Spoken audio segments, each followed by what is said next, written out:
Forget frequently asked questions. Common sense, common knowledge, or Google. How about advice from a real genius? 95% of people in any profession are good enough to be qualified and licensed. 5% go above and beyond. They become very good at what they do, but only 0.1% are real geniuses. Richard Jacobs has made it his life's mission to find them for you. He hunts down and interviews geniuses in every field: sleep science, cancer, stem cells, ketogenic diets, and more. Here come the geniuses. This is the Finding Genius Podcast with Richard Jacobs. Before we begin, a note from our sponsor. I'm Richard Jacobs, Executive Director of the nonprofit Finding Genius Foundation and host of the Finding Genius Podcast. In late 2016, I was rear-ended at 65 miles an hour by a truck on the highway, which sent me off-road into a ditch. The impact of the collision gave me a concussion and other injuries. At the hospital, a CT scan showed that I had thyroid nodules, which turned out to be cancer. It was then, when I had a biopsy of my neck, that I realized even if I was a millionaire, I wouldn't want a second or a third biopsy due to the pain and the invasiveness of it. And appointments at that time for thyroid experts were 3 to 6 months out. And I was worried about dying now, even if that was irrational. So because of this, I've decided to raise money to conduct a literature review on steroids, on the causes of anxiety and depression, a condition that affects well over 50 million people in the United States and hundreds of millions worldwide. Our goal is to create a codex, a guide that reveals all possible treatments for anxiety and depression for people that live with the condition, or for loved ones that have it, as my wife and my son do. To find out more about our fundraiser, visit findinggeniusfoundation.org and click on current initiatives. And now, to our guest. Hello, this is Richard Jacobs with the Finding Genius Podcast, now part of the Finding Genius Foundation. I have Janet Hayes. She's the founder of Healing Minds NOLA, and NOLA is New Orleans, Louisiana. The website is healingmindsnola.org. So, Janet, thanks for coming. How you doing? Doing pretty well. Thanks so much for having me on. Yeah, no problem. Well, tell me about a bit about your background, and then how did you come to form or work at Healing Minds NOLA? Yeah. So, well, it's sort of a long and windy road kind of story, and I don't want to use up the entire time that we have together talking about that. But the short story is that after Hurricane Katrina, I got involved with a fight to try to reopen Charity Hospital, which was our largest public hospital at the time, that had been intentionally shuttered by the state and the Louisiana State University Board of Supervisors, who had jurisdiction over the building. And a lot of, and so because people were shut out of healthcare, we started to see a lot of tragedies start to happen and all kinds of different disasters. And so, and I have a friend who, unfortunately, because Charity was closed, she went to another hospital and visited their emergency room after she was having an asthma attack, but she also had some psychiatric difficulties. And she got in an argument with the nurse, and I think they gave her a shot. It was a steroid that she had an adverse reaction to, and she was trying to get an antidote, and felt strongly that the nurse was denying her treatment because she didn't have insurance. And so the nurse called the police. Police came and picked her up, and she promptly bit the officer when he grabbed her. Now, he did, to his credit, say that she did that just because she was reacting to him. It was not deliberate. But they put her in jail in general population. And why is this? Just because what? She didn't have insurance, or what was? Yeah, she didn't have insurance and got in a fight with the nurse. And so the police officer came to pick her up after the nurse called the police, and she bit the officer. So, she was being disruptive and so on. And so he took her to jail. And anyway, and they put her in with the general population, and the sheriff said she was trying to hang herself. And so they transferred her to, at the time, the psych floor, which was, I believe, the 7th floor or the 10th floor of the House of Detention. And they tied her down in 5-point restraints and left her there on her back. She was having an asthma attack. And so, as you can imagine, she died. And so it was after that a mutual friend of ours let me know that there was this group that had organized, who were trying to get the hospital reopened and that had it been open, Cain, her name was Cain Masaley, would probably still be alive. And so I got involved with this group of activists and really got involved in, really passionately involved in this issue of the closure of this hospital, which, ultimately it really was criminal because the building was ready. It was ready to be open. The Army had come in and cleaned it out, and it was cleaner than it had ever been about 3 weeks after the storm.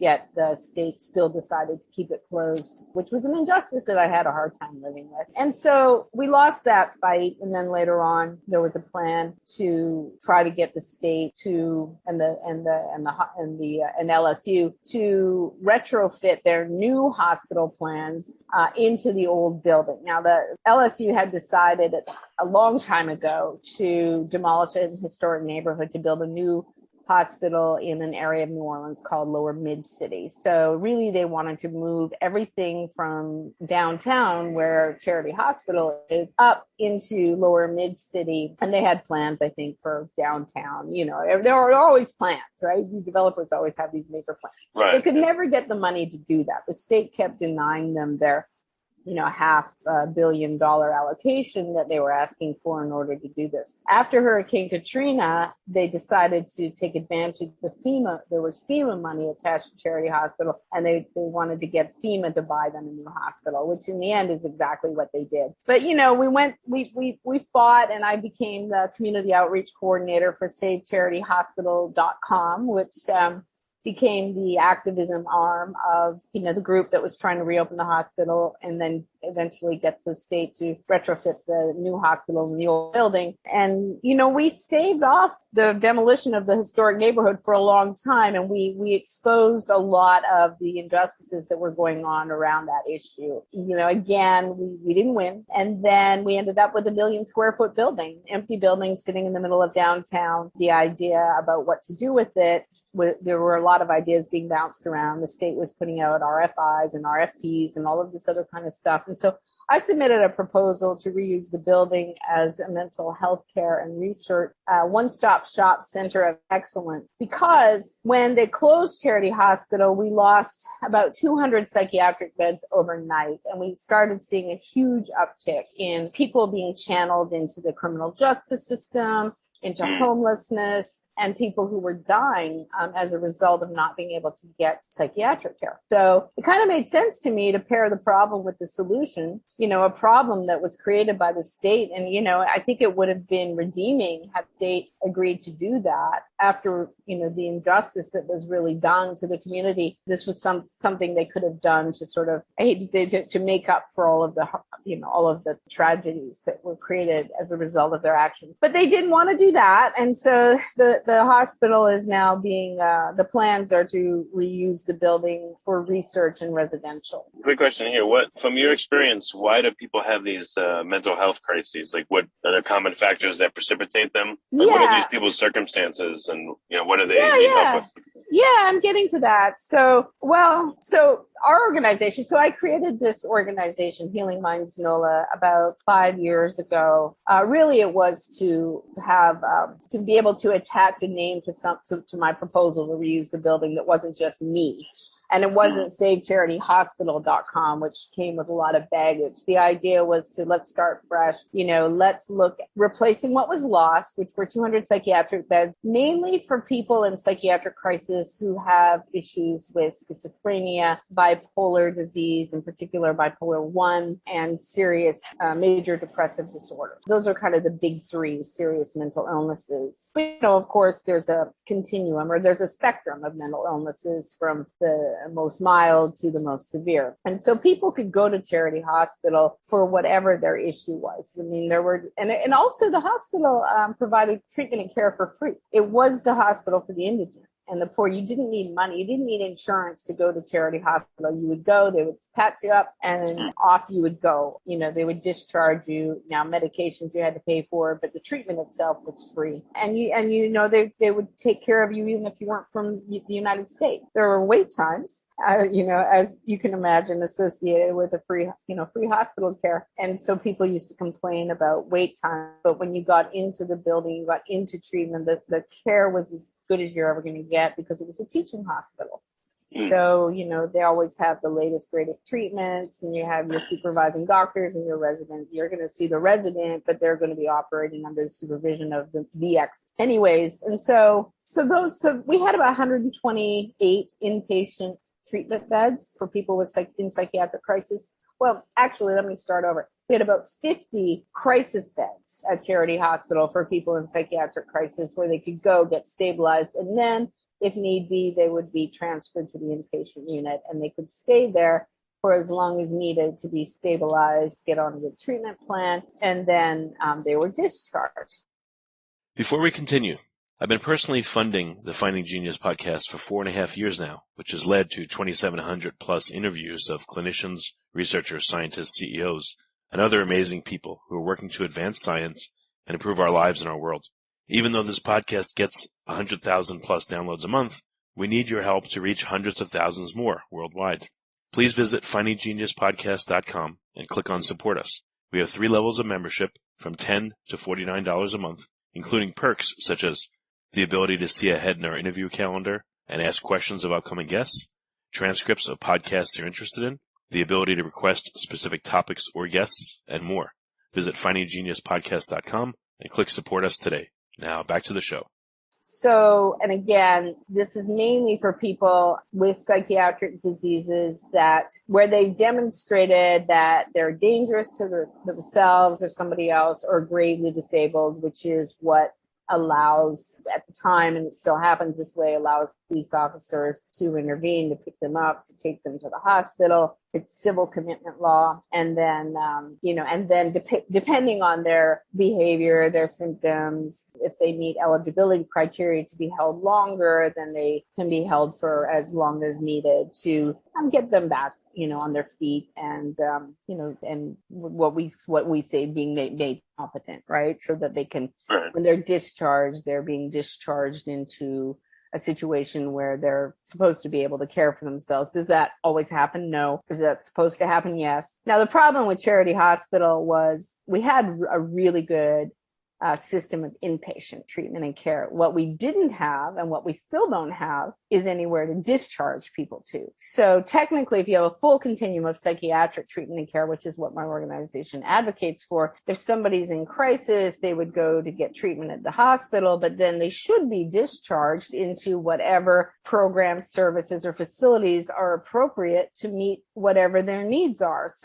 And those systems have to be coordinated. We don't have any of that. And in fact, the whole country really is struggling with how do you create a coordinated system of care that, no matter where a person enters the stream, they're going to find, whatever resources they need to be able to manage their illnesses. And so I started this organization to really look at how do we remove these policy barriers to treatment and care for people living in particular with untreated and undertreated serious mental illnesses that are high utilizers of crisis systems of care, including behavioral health systems, criminal justice systems, social security or social services, and, families. They're in and out of family care, what handcuffs us from being able to help people when they need help? And so, anyway, so that's really why I started the organization and the evolution of its creation. And, the interesting thing was, I had this great idea for this one-stop shop, mental health care center of excellence. And people kept asking me, well, how are you going to pay for it? And how are you going to fill the space? And so, in doing that research, I really went down the rabbit hole of how broken and fractured this system of mental health care is in America. And in fact, so broken that in a lot of cases, people will say that we don't even really have a system at all. What we have is sort of a patchwork or piecemeal programs and services that don't connect to anything. We have broken laws. We have, there's just no continuity anywhere. There's nowhere to plug into. When a family's in crisis or somebody's in crisis, usually they have no idea where to start because nobody researches what happens, or what do you do if you're in a psychiatric crisis? Nobody does research about that until you have a psychiatric crisis, right? What are some common psychiatric crises? What happens? So typically, what I get a lot of calls from family members whose, loved ones had started, they had a psychotic break, usually in late teens, early 20s. The family usually recognize that something's wrong because the individual's behavior is a bit strange or odd. They are not making sense. They're, just behaving in ways that, confusing and saying things that don't make sense and that sort of thing. And so usually the family will know at that point to take the individual to the hospital, usually to the emergency room. If you like this podcast, please click the link in the description to subscribe and review us on iTunes. And it almost always starts there. For a lot of people, the problem is that in about 50% of cases, people with schizophrenia and bipolar disease lack insight that they have a serious mental illness and so will not voluntarily agree to seek treatment or care for themselves. They don't think they're sick. And so if you don't think you're sick, then why would you seek treatment? It makes perfect sense, right? But usually the reason for that is caused by a cognitive impairment or a thought disorder. And so it's unfortunate and it's ironic that, the very part of the brain that a person uses to know that they need help is the same part of the brain that's impacted in ways that they lack insight that they need help. So it's really difficult for family members then to convince somebody to go to the hospital, there's something wrong, you need help. And they'll say, no, there's nothing wrong with me. You're the problem. You need help. Or they have these delusions and so on. And that happens a lot with delusions and hallucinations that the family's trying to poison them or that the CIA or FBI, these kinds of paranoid delusions are very, very common. And so so it's really difficult for the family member to get the individual into treatment. Usually there's a breakdown in the family, there are conflicts and so on. And ultimately the individual might be pushed out into homelessness or end up in the criminal justice system. There are ways for families to have their loved ones committed to hospitals involuntarily, but the system is not designed to really provide adequate and long enough treatment, long enough stays so that the doctor really has the time and the ability to properly diagnose the illness and get the individual on medication that's going to work for them and then discharged into some sort of continuity of care, or maybe they need maybe they need a longer period of stability in a facility like a residential treatment center, which those kinds of things don't exist, where you have 24/7 on-site support. That's not a hospital. It's a residential setting. It's still transitional, but people aren't then living in the hospital. They're living in, a facility where they're getting the same kind of supports that they would be getting in the hospital, only in the community. That doesn't exist. And so what happens is, families will have their loved ones committed, sometimes because of insurance, barriers in insurance coverage. So insurance typically will only cover a 2-week stay at a hospital for somebody in psychiatric crisis. And so after 2 weeks, the hospitals will just kick them out, often misdiagnosed or undertreated or undiagnosed with a prescription plan in order to, follow up with an outpatient provider. The expectation is that people who have cognitive impairments and thought disorders, for them to be able to be their own best caregiver is just completely unrealistic. But that's what we do. So often people end up being repeatedly involuntarily committed to hospitals because there's nothing for them in between, which is really traumatic for the individuals. It's also traumatic for the families. I work with families all the time that know that their loved one needs treatment and help, but they really don't want to have that individual involuntarily committed because of an experience they had the time before where they did what they were supposed to do, but the hospital let them out, and now the loved one won't talk to them anymore. Now the family member is furious. It only when the people go in for 2 weeks, does it help them at all, or what do they do? What's a typical protocol for someone in the hospital? So that's acute care. Over time, we really society, we decided in America anyway, we wanted to deinstitutionalize. The asylums of old. I don't think I need to explain to your listeners about the horrors of these ginormous state asylums that were under-resourced and horrible things happened. And so, President Kennedy in 1963 passed the Community Mental Health Act, which the idea was to transition people out of hospitals into community care,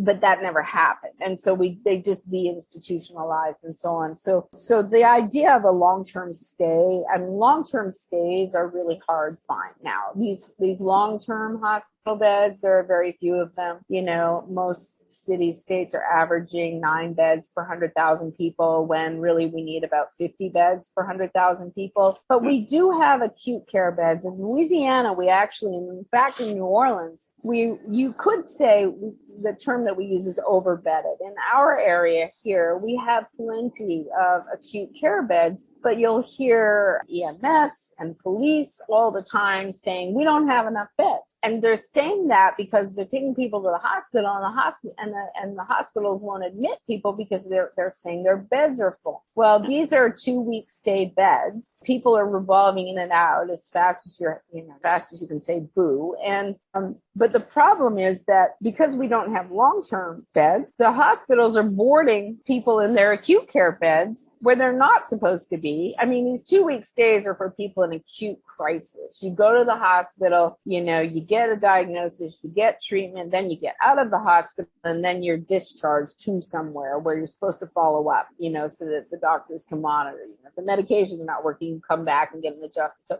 that works really well for physical illnesses. It doesn't work very well for mental illnesses. And so, like in our hospital, University Medical Center of New Orleans, which is a public hospital, they have 60 inpatient beds and they have 26 crisis intervention beds. Their beds are full because there are some people who've been in those beds for 4 months or longer. So, that happens because of, once the insurance runs out after 2 weeks, we have this process called judicial commitment. And so the hospital can, if the doctor feels that the patient needs a longer stay in the hospital and that 2 weeks is inadequate, they can petition for a judicial commitment, which allows them to hold the individual for as long as necessary until the doctor feels they need to be discharged. So sometimes those stays can be, like I said, months, because there's nowhere to discharge the individual.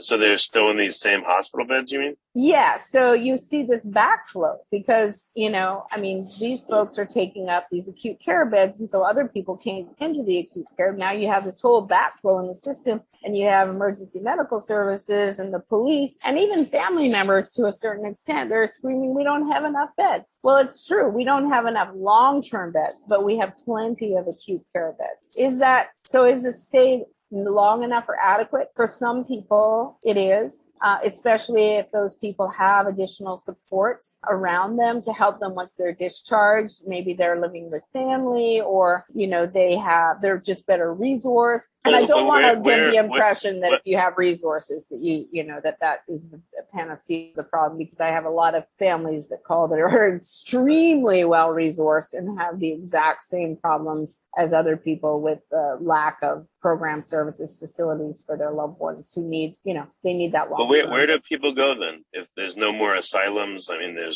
there places where they can go long term, or where do they go?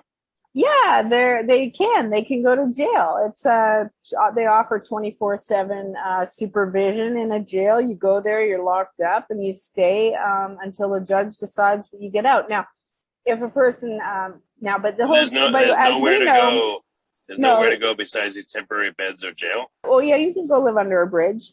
See, this is the thing. Our laws require that a person be dangerous to self, others, or gravely disabled, meaning half dead, before we can intervene to help them with therapeutic involuntary intervention. If they are not dangerous, then they don't show up in the system. You show up when you're dangerous, Now, depending on the level of dangerousness, if you've committed a crime, if you've killed your family member, you're going to probably go to jail.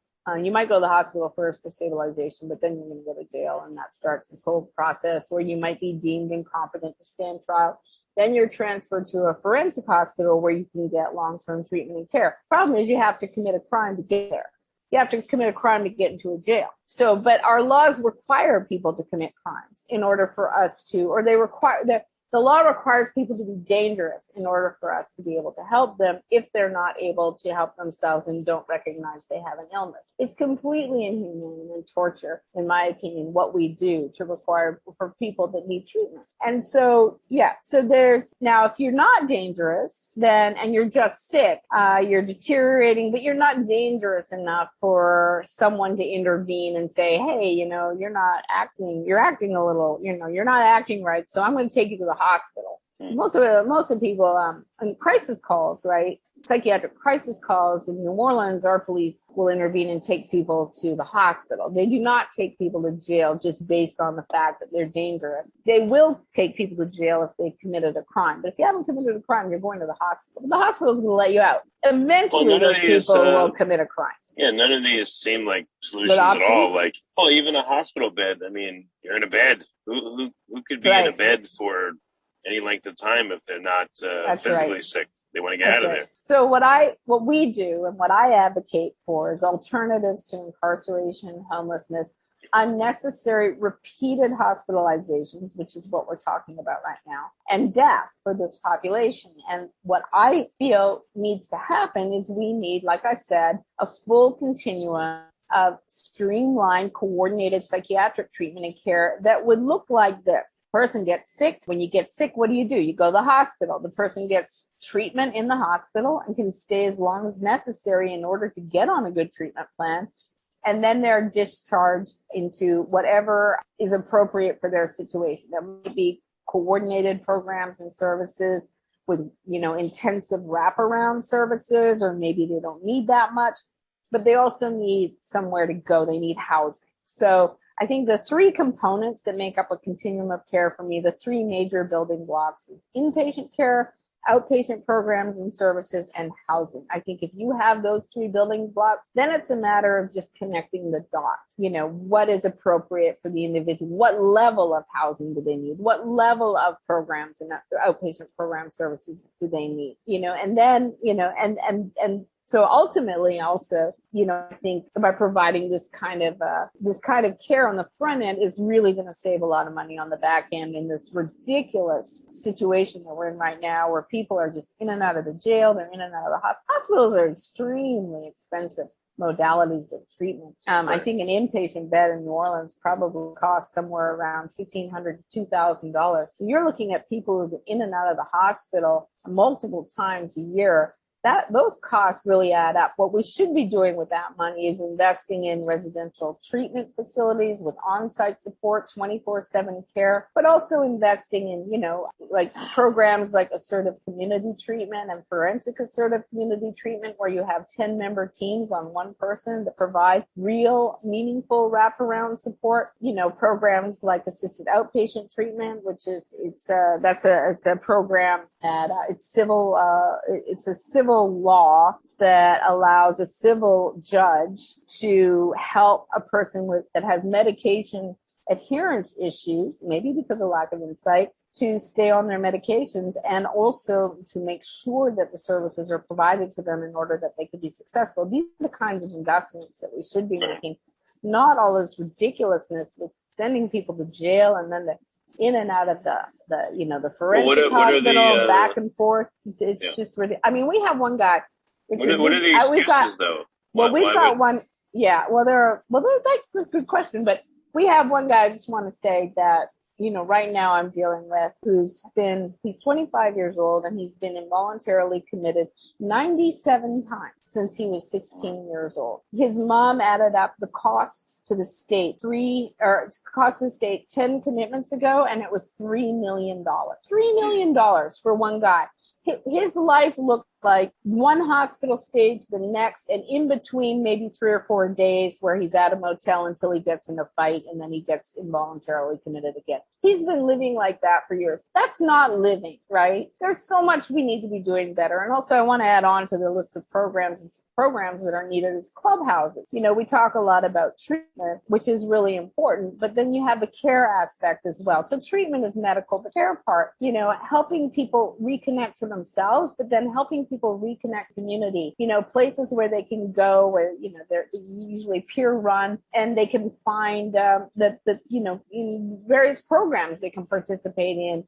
Make friends, get jobs, that sort of, and that's where, clubhouses are really an important piece of the puzzle as well that we don't fund enough. Well, I was going to ask you, what are the excuses that are made why, the psychiatric patients can't get the help they need, housing, right, proper care, et cetera? Is it expense, or, what are the reasons? Well, the politicians will tell you we can't afford it. So that's, probably the most irritating thing that we hear all the time.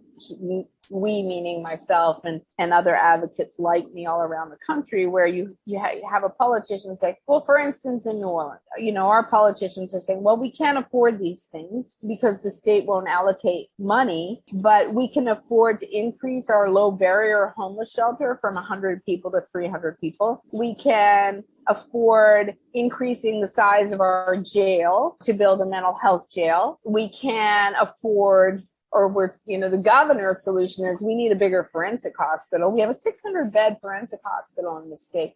And the governor is saying that's not enough. We need more beds. Well, that's fine. You can get long-term care there, but what do you have to do to get into a forensic hospital? You have to get a crime. And the process of getting into that hospital is no bowl of cherries. It takes sometimes a year of going back and forth. And our hospital's 3 hours north of New Orleans. So you're talking about psychiatrists and lawyers and family members who are chasing their patients and clients and loved ones up and down the highway all day long, every day. How is that not costing us money? And so, and there's really never been a good study done on the cost of not caring. Like, how much is it actually costing us for these individuals who are really high utilizers of these crisis systems, as opposed to what we should be spending at the front end that would save, all this money at the back. And so the other excuse that we hear for why people aren't getting treatment is, you have these civil rights groups who, they're very patient-centric and believe that people have the right to be sick. We can't interfere with a person's self-determination and right to do the things that they want to do. And if they choose to be sick, that we can't interfere, with coercive measures or force them into treatment. They have to want to go on their own, which is kind of like saying, trying to get grandpa with Alzheimer's disease to get his short-term memory back. It doesn't work that way. And we don't dementia and Alzheimer's disease the same way that we treat serious mental illnesses, even though the symptoms are very similar. So it's discriminatory. And the other way we discriminate, the civil rights groups tend to discriminate, is that, okay, say you have two people with serious mental illness. One, as a result of no treatment, their behavior results in some kind of nuisance behavior, maybe a misdemeanor offense. They have shoplifted and they didn't know they were shoplifting. And maybe they just went to the store and took something, maybe they're trespassing, maybe we do horrible things to people who are homeless and we don't provide them with restrooms and so on. And so they have to defecate, urinate wherever they do. And then we arrest them for that. Again, these are definitions of torture as far as I'm concerned. But then you have someone with the same illness, a serious mental illness, could be exactly the same illness, but their behavior results in something that's violent, right?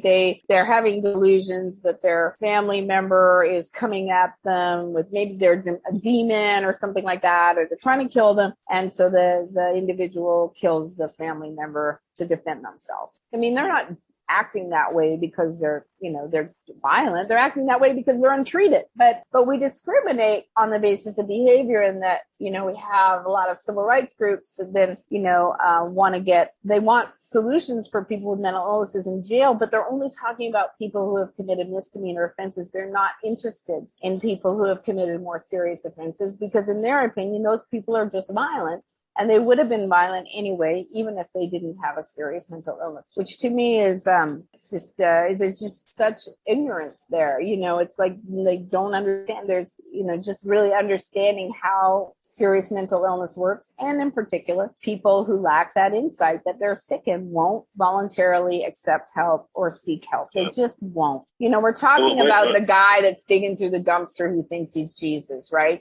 If you go over and you say, hey, I can get you housing, I can help you, I can get you whatever treatment you need, come along with me. I'll get you a meal, And I mean, this guy is he's just gonna, first of all, he's gonna yell at you probably. And then he's going to say, I'm Jesus. I can save you. There's nothing wrong with me. Well, is it okay to just leave that individual then with his brain melting in the dumpster? Or should we take steps to intervene and say, this is a disease. If we don't intervene, it's going to get worse. Serious mental illness never gets better. It only gets worse. What's happened since since COVID happened? How's the situation changed? Well, there's been a huge uptick in people needing psychiatric beds, and we don't have adequate capacity to accommodate them. But also, there's been we've lost a lot of workforce. So, and I know this isn't just New Orleans, because I'm hearing in Virginia as well, hospitals are finding that, and a lot of it is just payment structure.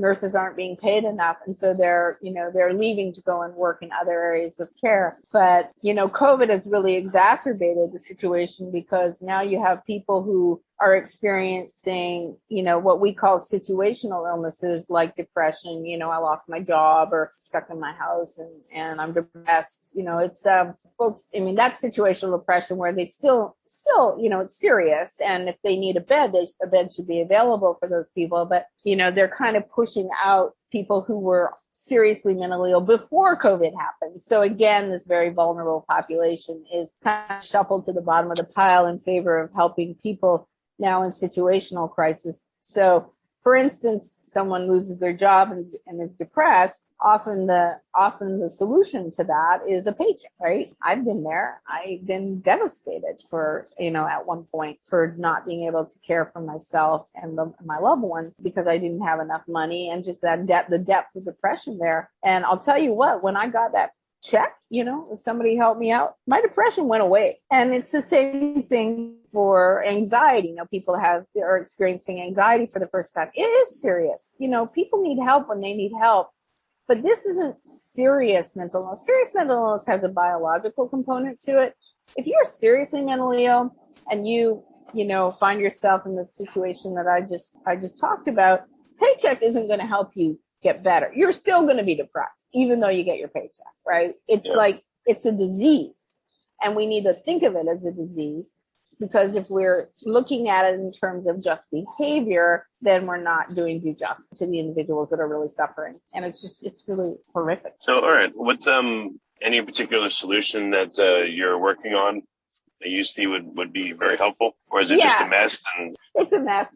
Yes, I get really inspired when I listen to Judge Stephen Leifman talk, judge for Miami-Dade County, who's done tremendous work within the criminal justice system to decriminalize mental illness, and so much so that they've closed 3 jails in their area. Police responding to crisis very rarely take people to jail anymore. And we actually just did an event. It's posted along with some discussions that we've had with national leaders on these topics on our video archives page on our website, Healing Minds NOLA, under the Home tab. And so anyway, we just did this event where he reminded me that, these are complex issues. Solutions aren't complicated, but it's hard to know where to start. I mean, it's like, when you listen to this kind of stuff, it's like getting hit with a fire hose of information. It's like, well, what do I do? How do I get to where Judge Leifman is?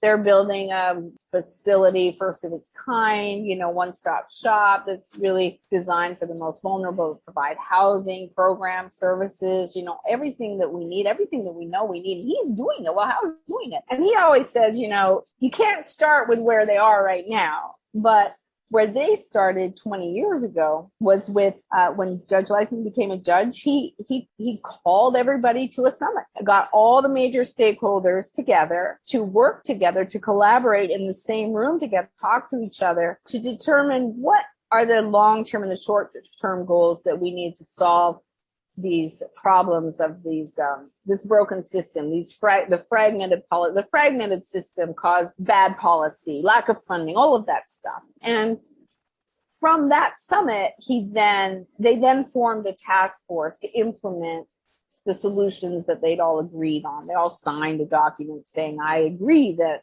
I'm on board and we're going to work together toward the solution. But what made the difference was this diverse stakeholder group that are all collaborating together. So you have the DA and the sheriff and the public defenders and the behavioral health authority and the judges and, family members and providers and so on. And they all sit around the table and start working together and sharing resources and sharing information. And also takes a little bit of innovation. I know when they first started, there were a lot of naysayers that were saying this is never going to work, and they just ignored that and kept going. And now they're leading the nation. People are they're visiting the Miami-Dade facility and looking to them for leadership and inspiration to do the same thing in their own parishes and counties. So, what can you do? Do what you can. I started here in New Orleans with, one of the things I was advocating for, again, assisted outpatient treatment. I mentioned it earlier, and that's something that people were really starting to get excited about. There was a resonance that was sort of starting to happen in the state around this. We had a law that was passed in 2008, but it was really underutilized until I sort of came along and discovered that we had this law that, again, it really addresses this issue of lack of insight that causes people to have trouble with medication. They don't take their meds. And so when they take their meds, they're okay, but when they're off their meds, they're not okay. And so how do you get people to stay on their treatment plan?